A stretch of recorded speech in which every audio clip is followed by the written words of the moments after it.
Welcome to another episode of Fitness Franchise Business Secrets. I'm your host, Forrest Walden, founder and CEO of Iron Tribe Fitness. Karen Broadwater, president of Iron Tribe Fitness. And today we want to talk about a topic that we're both passionate about, that I think we've learned to even grow more passionate about the further we've gotten in the business and the more that we've scaled our business. And that's the importance of vision. That's the importance of core values. That's the importance of a brand mission statement and knowing, hey, what do we promise to deliver? How do we measure that? How do we live it out? Everything that goes into creating a culture that our people can thrive in. Yeah, I think I've gotten even more passionate about it. We coach other fitness businesses, help out through some masterminds and different groups. And whenever someone has this issue, I find myself going back to, well, what's your core values? Or what's your vision? And they're focused on pricing or staff or issues or whatever. And I always find that without that foundation of a business, that's really where their problems start. And so I sound like a broken record when I'm asked to speak on stage or podcast or anything, because I'm like, what's your vision? What's your core values? It starts there foundationally. I really don't believe any business can truly thrive with a good culture, a good business model, good clientele, high retention on all parts without this foundation for us to come back to. Yeah, and so we started 2010, and from the very beginning, we had a very clear purpose that has never changed. Never. And that is, we create fitness communities that change lives. So that is our guiding star, ultimate purpose that we're always chasing. We never actually arrive there. That'll be true in 10 years, 20 years, 50 years, as long as we're blessed to be able to do this. We're going to chase our purpose. I remember I sat down with a Harvard Business Review article on the importance of vision and core values, and I pored over that thing. In fact, I could probably put that in the show notes because it is an amazing resource. And then also read Jim Collins' book. He was James Collins back then. It was his first book. It was called Beyond Entrepreneurship. In fact, he's now rewritten that book in 2020, so highly recommend Beyond Entrepreneurship 2.0. And it will take everything that we're talking about today like to a textbook level, but it's a phenomenal read.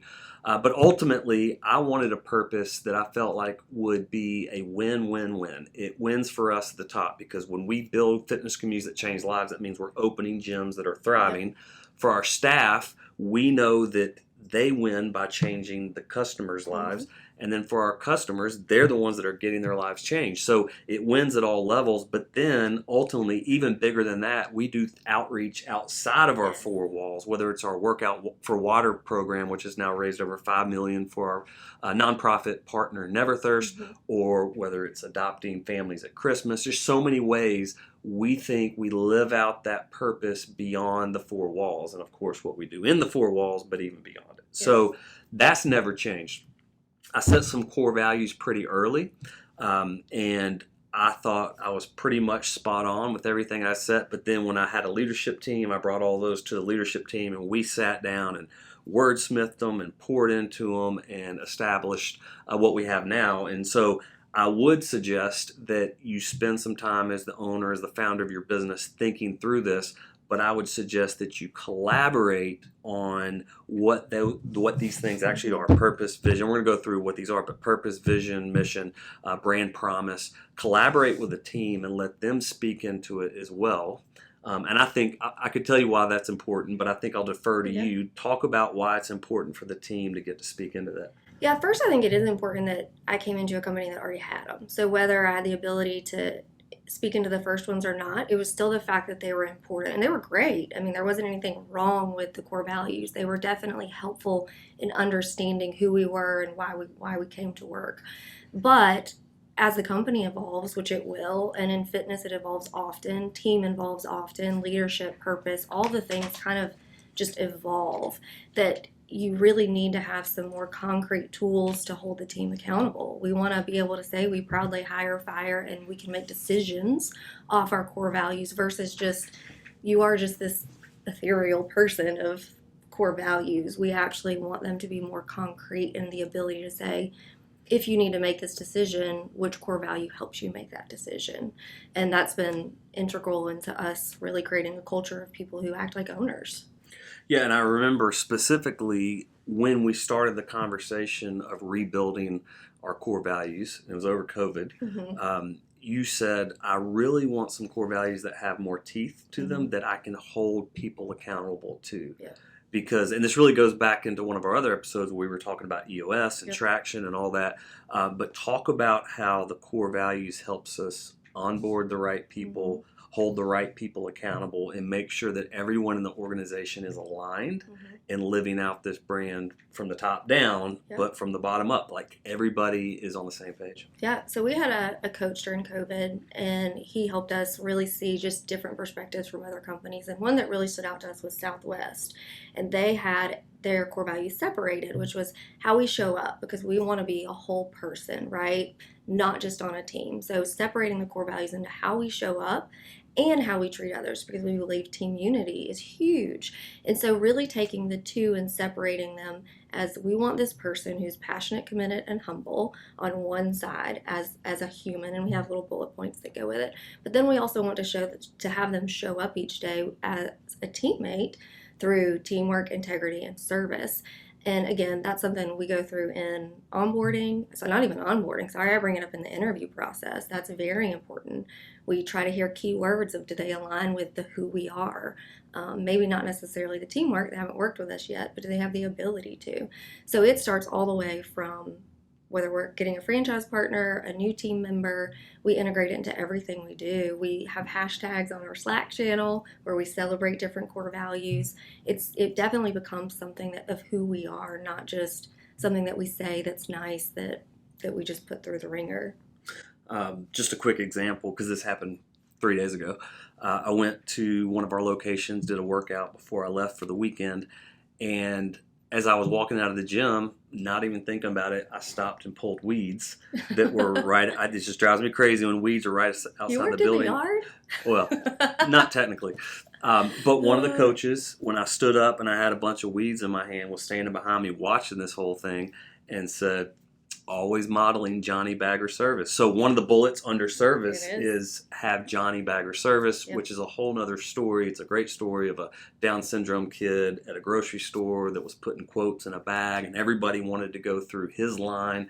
So anyway, we kind of adopted and codified that story of that's the type service. So that core value we call out in each other. Yes. And I was actually surprised he didn't have a phone taking a picture, because that's the kind of stuff we send on Slack. It's like, hey, let me show you what I just caught Karen doing. She was dusting the rafters, like whatever.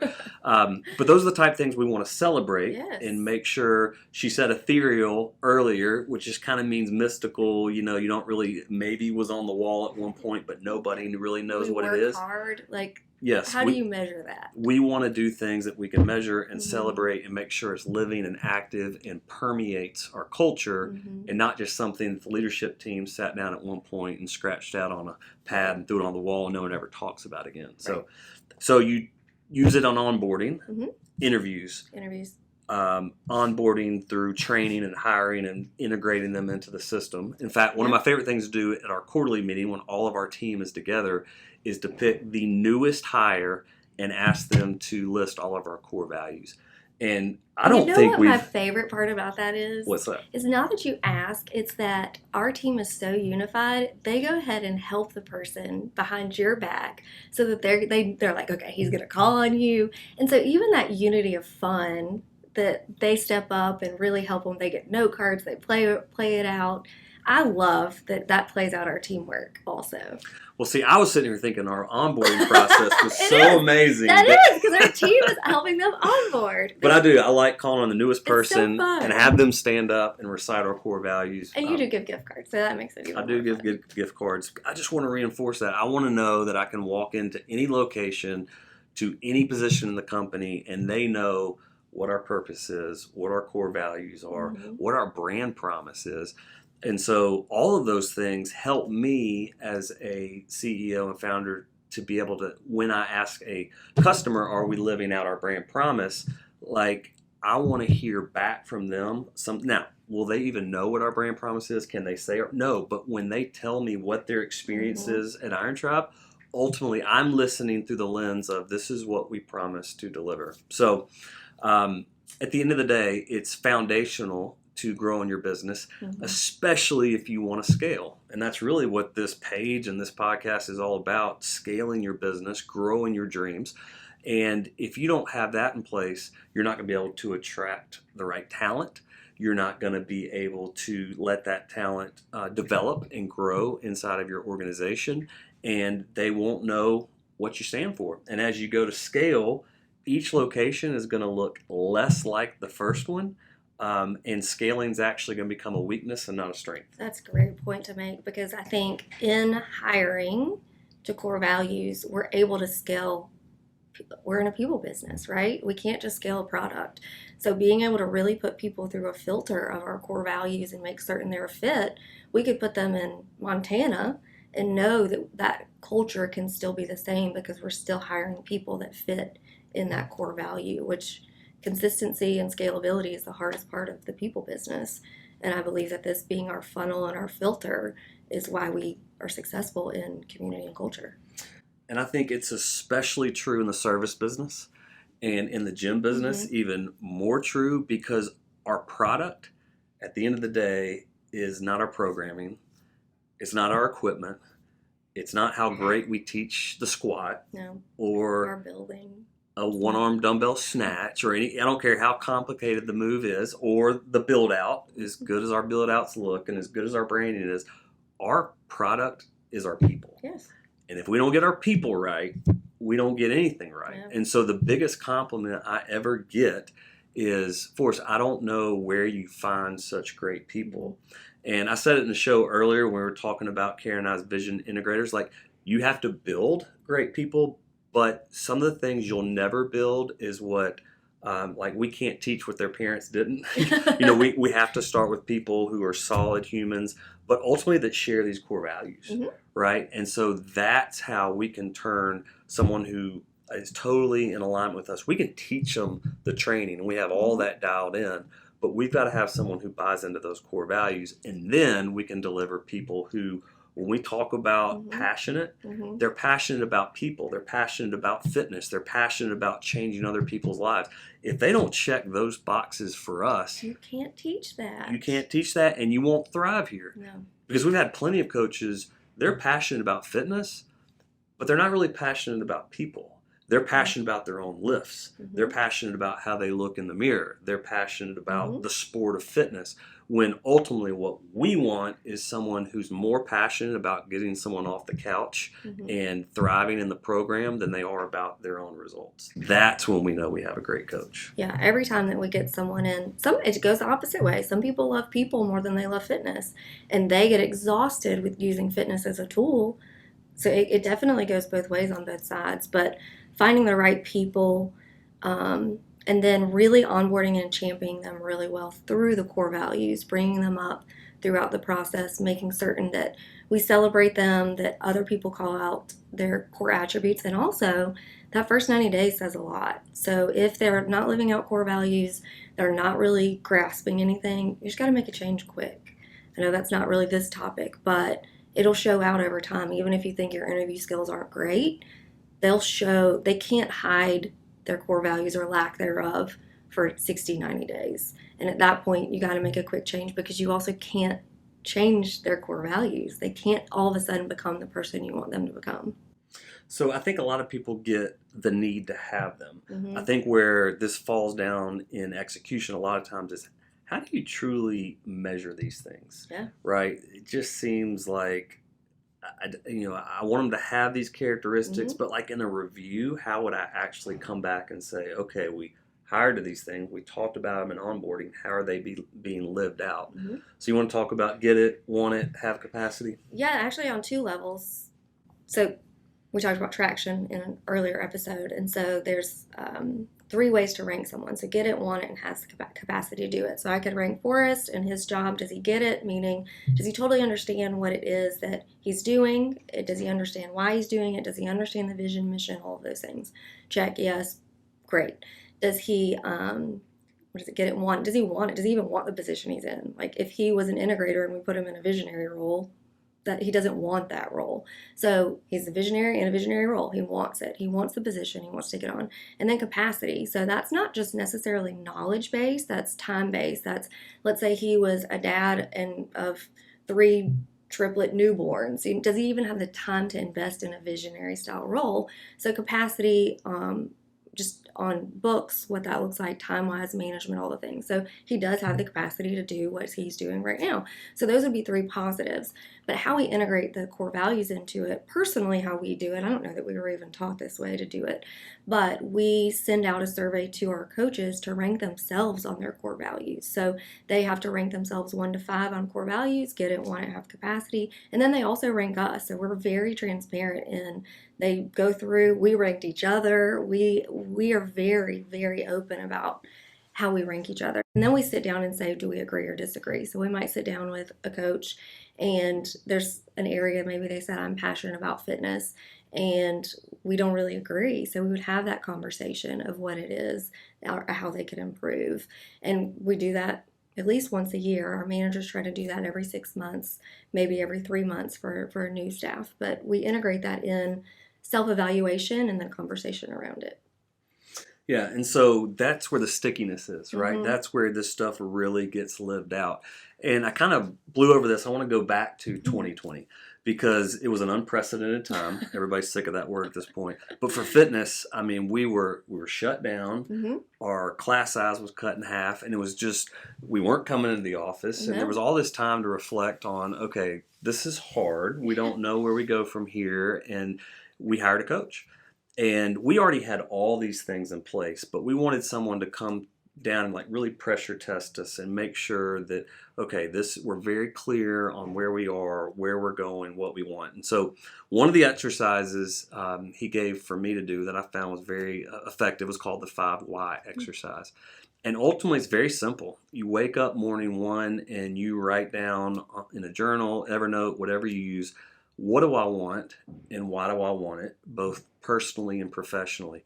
And you kind of just write with the brakes off that first morning, and then you put it away. 24 hours later, you wake up morning 2 and you go back to it and you start editing and you wordsmith and you add some things and you delete some things. And ultimately, you do that 5 mornings in a row. And in my case, I was praying over it. I was sharing it with my spouse.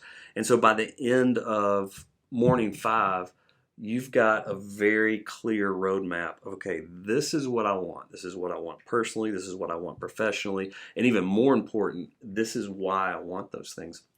And so I use that in the depths of COVID to say, okay, we're not going to get out of the business. We're not going to go chase some shiny objects. We're going to double down. We're going to renovate our facilities. What better time? We're shut down and we've rent all our equipment out to our clients. And while everybody else is running for the hills, we're going to spend money. And so a lot of decisions came from clarity.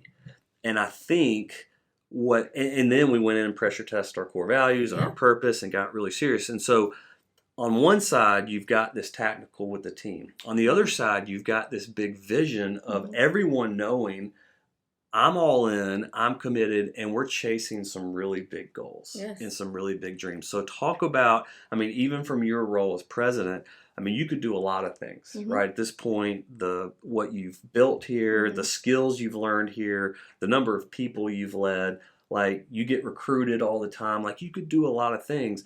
But ultimately, even for you, and then I know for the people that you lead, having the vision of who we are and where we're going to keep people engaged, excited, and signing on in the first place.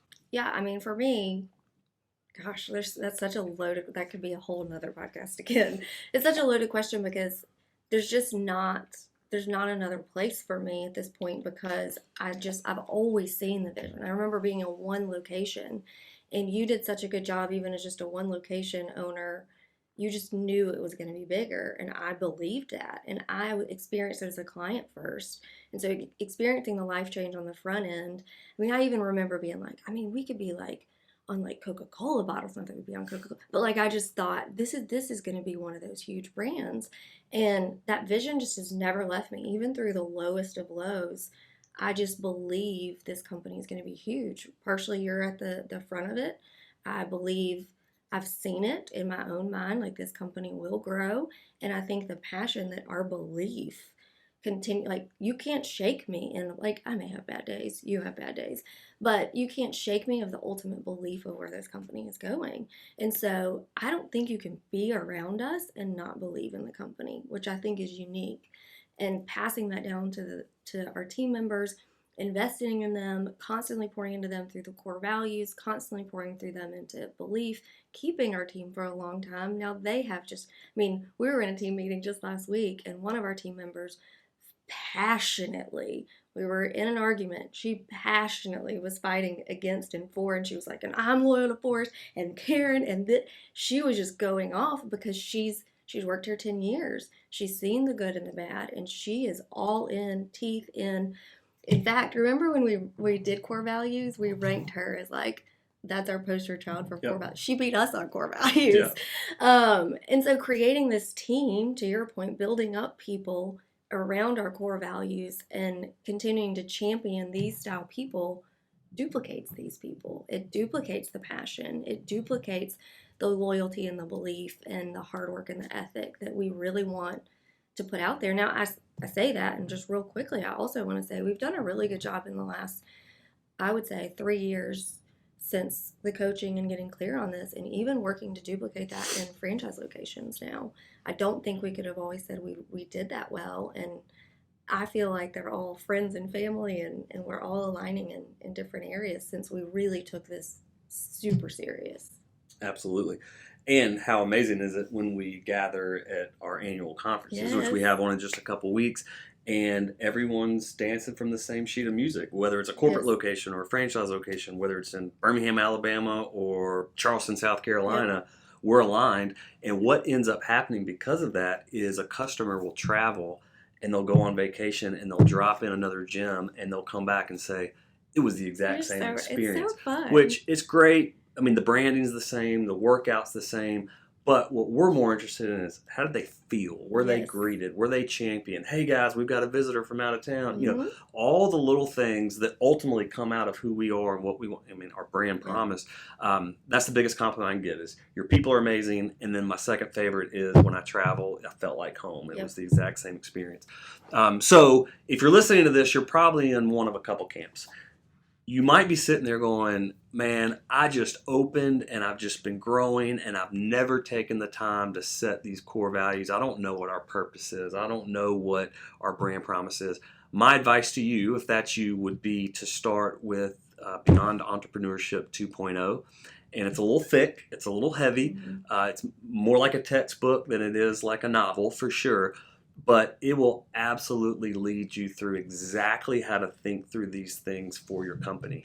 Any other advice, podcasts, anybody that you would recommend there? I mean, I also think, and not necessarily resources, but don't go so far outside of yourself. You can't, if you're trying to come up with all these core values that sound good, they're just not going to be authentic at the end of the day. So, like, if Forrest came up with, I don't know, run wild and risk everything, like, that's not him. It's just not ever going to work.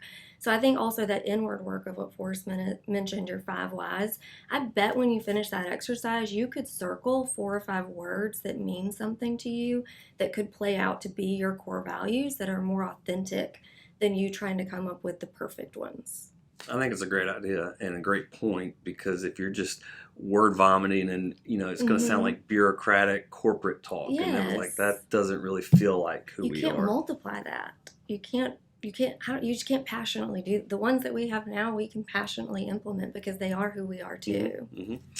Or you might be in the camp where I have these things and I did what you said, like I just went through it and I put them on the wall, but no one in my company actually knows them. I think that's the majority of people. That's probably the majority, because I doubt you're listening to this going, oh my gosh, we should have a purpose, core values. You know the importance of it, but probably you either haven't done it or you've done it poorly and no one knows what they are. What would your recommendation be there? Repeat it till you're tired of repeating it. Bring it up all the time, as often as possible.